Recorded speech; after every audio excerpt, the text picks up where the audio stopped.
बिस्मिल्लाहिर्रहमानिर्रहीम। शुरू अल्लाह के नाम से जो बड़ा मेहरबान निहायत रहम वाला है। अस्सलाम वालेकुम गाइस। तो आज हम इश्यूज इन मैनेजिंग चेंज के बारे में डिस्कस करेंगे।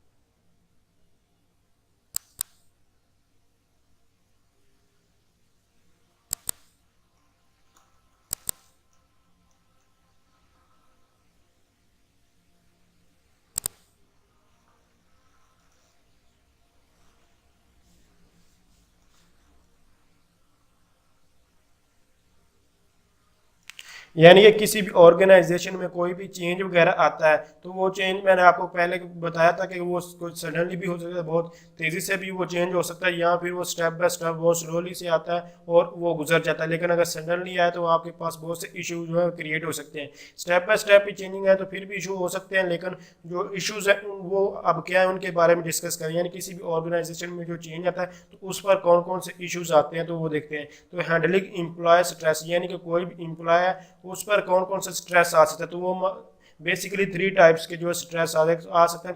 फिजिकली स्ट्रेस हो सकता है, साइकोलॉजिकल स्ट्रेस हो सकता है, या फिर वो फंक्शनल स्ट्रेस हो सकता है। तो इन तीनों में कोई भी स्ट्रेस हो। स्ट्रेस क्या होता है कि दबाव, यानी कि आपके ऊपर किस तरह यानी कि जोर डाला जाता है। स्ट्रेस सिंपल आपको पता है किस चीज़ किसको कहा जाता है कि अगर आपकी इतनी एबिलिटी नहीं है कि आप 2 प्रोजेक्ट यानी कि 1 मंथ में बना सके, लेकिन आपको कहा जाता है कि आपने 2 ही प्रोजेक्ट बनाने 1 मंथ में, तो आपके ऊपर इस तरह की स्ट्रेस बहुत ज़्यादा आ जाती है। कोई भी कंडीशन इस तरह की हो जाती है। यहाँ पर आपको पेपर में अक्सर आपके पास आपके ऐसा होता है कि आपको पेपर नहीं आ रहा होता तो तब भी आप पर बहुत ज़्यादा स्ट्रेस आ जाती है।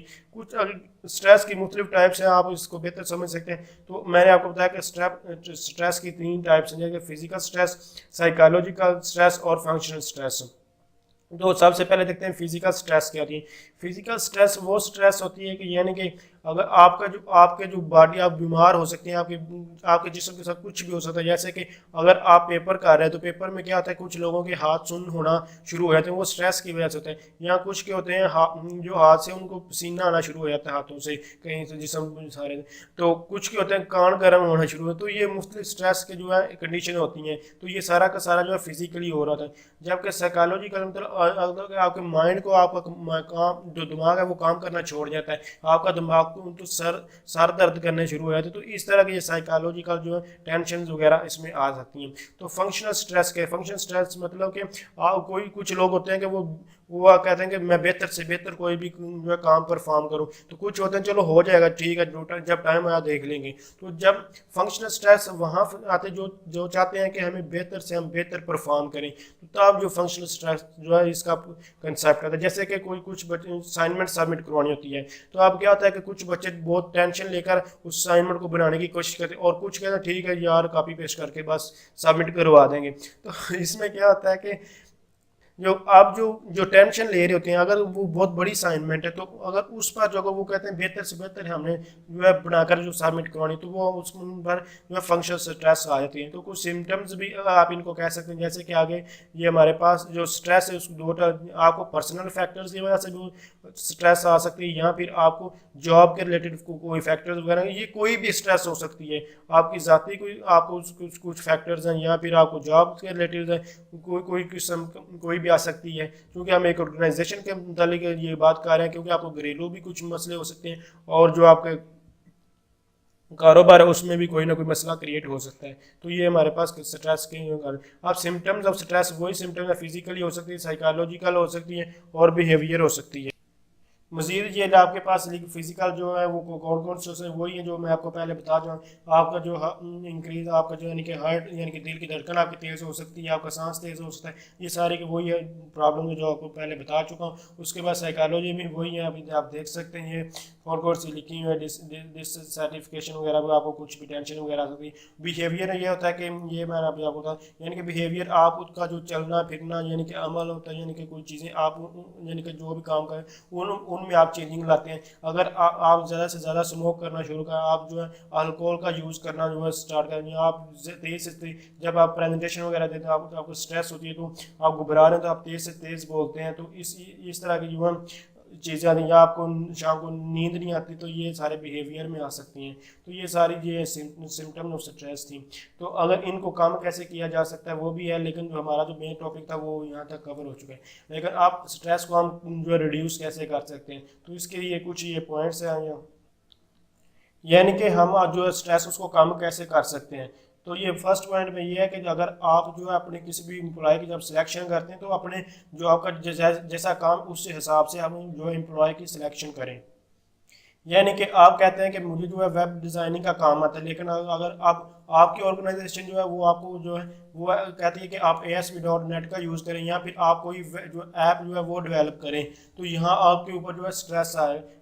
लेकिन आप इसको काम इस तरह के जो जो जो आपको काम आता है आपको वही दिया जाए, उसी एम्प्लॉय को वही काम दिया जाए जो उसको आता है। तो वो इससे ये फर्स्ट पॉइंट ये क्लियर होता है कि या आप इससे जो है रिड्यूस कर सकते हैं स्ट्रेस। उसके बाद सेकंड पॉइंट में ये कहता था जो एम्प्लॉय है आपका, उसको जो आपकी जो यानी कि आप जो आपका काम वगैरह उस हिसाब से उसमें इतनी एबिलिटी है कि वो आपके काम को कर पाएगा। अगर वो कर पाएगा, जब आप सिलेक्शन कर रहे होते हैं तो तब आपको उस हिसाब से एम्प्लॉय को रखना होगा। अगर वो आपके काम को समझते ये कर पाएगा तो तब उसको सिलेक्ट करें, अदरवाइज उसको उसमें अगर इतनी एबिलिटी नहीं है आपकी जॉब के हिसाब से तो आप उसको मत हायर करें। और उस थर्ड पॉइंट में ये कह रहा है कि आप अपनी जॉब में रियलिस्टिक रहें। ये नहीं कि आप खाली जो अप्लाई वो पकाते रहें कि मैं ये कर दूंगा, मैं वो कर दूंगा, मैं आधे घंटे में ये कर दूंगा, मैं घंटे में जो हो सकता है वो करें। आप अपने पास से अपने ख्याली पुलाव ना बनाते रहें। या फिर आप इसको मैं ये भी कर सकता, मैं ये भी कर सकता, आप ऐसा नहीं, जो आप कर सकते हैं सिर्फ जो आपका काम है सिर्फ आप वही करें। ये नहीं कि अपना काम छोड़कर किसी और को करवाना शुरू कर दें। तो ये हमारे पास रियलिस्टिक जॉब इसी को कहा जाता है। फोर्थ पॉइंट है इम्प्रूव ऑर्गेनाइजेशनल कम्युनिकेशन। यानी कि इसमें कह रहा है कि जो आप किसी के साथ कम्युनिकेट करने से भी आपको जो है स्ट्रेस जो है कम, यानी कि इससे बात करने से आपकी स्ट्रेस कम। क्योंकि अगर आपकी कोई बात नहीं सुनेगा तो आप कहते हैं यार मेरी कोई बात ही नहीं सुन रहा, मेरी बात ही कोई नहीं सुन रहा, मैं क्या करूं, तो आप पर बहुत ज़्यादा जो है स्ट्रेस पड़ती है। तो इसलिए आपको अगर कोई आप किसी से कम्युनिकेट करें या आपसे कोई कम्युनिकेट करें तो इससे भी आपकी स्ट्रेस जो है वो कम होती है। क्योंकि अगर आपका कोई भी दोस्त है, दोस्त आपका कुछ कर तो नहीं सकता होता, लेकिन वो आपको इतना हौसला ज़रूर दे सकता है कि यार आप क्यों परेशान, आप ऐसा करें। या आपका जो टीम का लीडर वो क्यों, यानी कि प्रोजेक्ट मैनेजर वगैरह या कोई भी ऑर्गेनाइजेशन जो मैनेजर है वो क्यों चूज गए, वो इसीलिए क्या है वो आपको मोटिवेट कर रहा था, आपको हौसला दे रहा है कि आप क्यों परेशान है, आप हो जाएगा ये काम इतनी देर में। इसलिए ये ऑर्गेनाइज यानी कि आप एक दूसरे को बता सकते हैं। मैं आपको एक रियल लाइफ एग्जांपल बताता हूँ इसकी इम्प्रूव ऑर्गेनाइजेशन कम्युनिकेशन, यानी कि इससे स्ट्रेस कैसे ख़त्म हो सकती है। यानी कि मेरा एक यानी कि सुपरवाइज़र था और उसकी जो लड़की है वो कोरिया में जो है पढ़ने गई थी। तो वहाँ जब कोरिया में जो गोरा सुपरवाइज़र था उसका, तो जब वो वहाँ पहुँची तो वहाँ उससे वो कहती है कि मुझसे उन्होंने काम लेना जो है, यानी कि एक दिन में तकरीबन 12 से 16 घंटे मुझसे काम करवाते थे और वो हमें बहुत ज़्यादा जो है काम देते थे। उसके बाद वो जब उन्होंने कोई भी प्रोजेक्ट वगैरह कोई भी देते थे तो वो रात के किसी टाइम भी मुझे जो कॉल कर कह देते थे आपने ये काम हुआ है या नहीं हुआ, 2 बजे 4 बजे कहीं भी पूछ लेते थे। तो वो रो रही थी और बहुत ही परेशान थी। अब जो हमारा जो सुपरवाइज़र था उसने उसकी जब सारी बात सुनी तो वो रो रही थी। अब उसने उसको इतना दिलासा दिया कि कहते हैं कि आपको यहाँ जब आप आओगे तो आपको कौन देखेगा कि आप कोरिया में आपको कितनी जलालत जो है पेश आई है, कैसे 3 साल है ये बहुत जल्द ख़त्म हो जाएंगे, आप क्यों परेशान है। तो इस तरह के बहुत से उसने दिलासे दिए। और वो जो रो रही थी लड़की उसके बाद वो बहुत मुस्कुराने लगी और उसके जब मुस्कुरा उसके बाद उसने बहुत उसका शुक्रिया था अपने वालिद का, यानी कि जो हमारा जो सुपरवाइजर था वो उसका वालिद, उसने उसका शुक्रिया अदा किया और वो बहुत खुश होगी। और उसने कहा हाँ ऐसा मैं कॉलोनी तो पहले करी मैंने छोड़ के आया ना, मैं ऐसे दिन नहीं गुजार सकती। तो लेकिन उसके बाद उसने बोला कि ठीक है हाँ ऐसा तो है, मुझे कौन पूछेगा, मेरे 3 साल जैसे कैसे भी पूरे हो जाएंगे और उसके बाद यहाँ मेरी वैल्यू होगी। तो इसलिए जो आपका स्ट्रेस है वो बहुत ही जो है इस तरह बातों से भी बहुत कम हो सकता है। उसके बाद ये जो लास्ट ये डेवलप परफॉर्मेंस प्लानिंग प्लान, यानी कि आपको पहले कोई परफॉर्मेंस को डेवलप करने के पहले आपको ऐसा प्लान होना है, आपको पहले सिखाया जाए और उसके बाद जब आपसे वो काम करवाया जाए। तो इससे भी आपकी जो है जो स्ट्रेस वो काम होगी, क्योंकि अगर आपको काम आता होगा तो आप उसको जल्दी से कर लेंगे।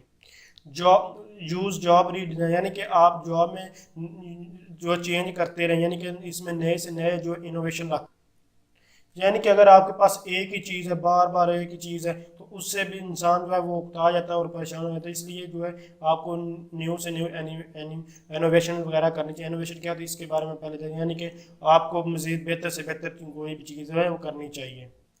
इसके बाद काउंसलिंग प्रोग्राम, यानी काउंसलिंग प्रोग्राम मतलब कि आपको जो बेस्ट बेस्ट यानी कि अच्छे अच्छे आपको जो है मतलब कि आपकी बेहतरी के लिए आपको अच्छे से अच्छे सेशन होगा वो मिलते रहने चाहिए। इसको कहते हैं काउंसलिंग प्रोग्राम। इसके बाद जो है जो ये पॉइंट लास्ट सेकंड लास्ट इसमें ये कह रहा है कि आपके पास जो टाइम प्लानिंग होनी चाहिए, यानी कि टाइम के पास आपके पास टाइम का प्लान होने मैनेजमेंट होनी चाहिए।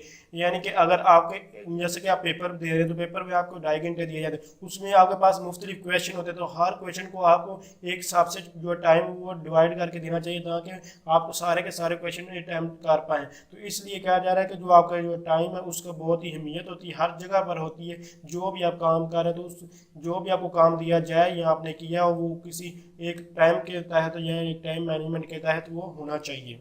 यानी कि अगर आपको किसी भी ऑर्गेनाइजेशन में कोई भी काम दिया गया अगर वो आपके टाइम पर ख़त्म नहीं होता तो आप पर उसकी वजह से स्ट्रेस आती है, जिसकी वजह से जो मैंने पहले आपको सिम्टम्स वगैरह बताएंगे वो आपके पास आ सकती हैं। तो इसलिए जो आपको जो टाइम है उसको देख। और लास्ट पॉइंट में ये कह रहा है कि जो आपकी जो कंपनी है उसको न्यू से न्यू प्रोग्राम या स्पॉन्सर्स वगैरह वेलफेयर के लिए कुछ भी बेहतर से बेहतर जो एड्स वगैरह या फिर फाइनेंशियल कोई भी प्रॉब्लम्स वगैरह आती हैं तो उसके लिए स्पॉन्सर वगैरह आपकी कंपनी को करने चाहिए। तो थैंक्स फॉर वॉचिंग, अल्लाह हाफिज़।